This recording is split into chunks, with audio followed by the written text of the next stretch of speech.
the UN Security Council's 15 members have begun talks at UN headquarters in New York behind closed doors, however, so we can't draw any conclusions yet.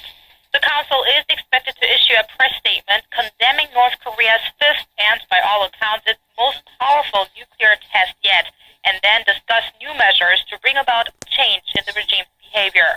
Now, the U.S. ambassador to the UN told reporters about an hour ago that the Council will soon speak on the issue in one voice.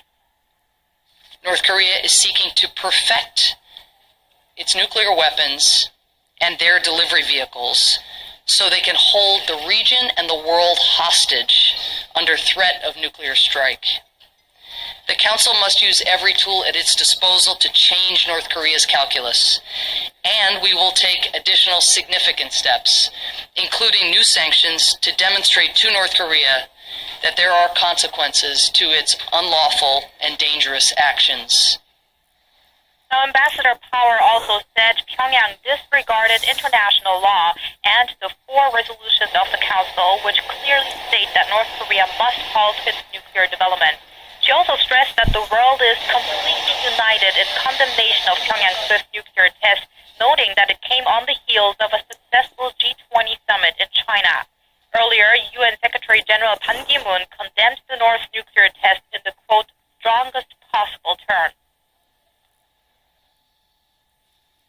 I count on the Security Council to remain united and take appropriate action. We must urgently break this accelerating spiral of escalation. So the UN Security Council will most likely impose stronger sanctions than the ones adopted after its 4th nuclear test earlier this year. What can we expect on that front? Right here, according to Resolution 2270, if North Korea conducts another nuclear test, further action is to be taken. But that resolution, which took effect in early March, has been called the toughest possible measure, so it won't be easy to come up with even tougher sanctions. It took almost 2 months to adopt Resolution 2270, as it took time to get all Council members on the same page, especially North Korea's closest ally, China, and Russia. But with North Korea showing no signs of meeting its international obligations, tougher punitive measures appear to be inevitable. That's all I have for now. We'll have more updates later in the day. Back to you, Sia.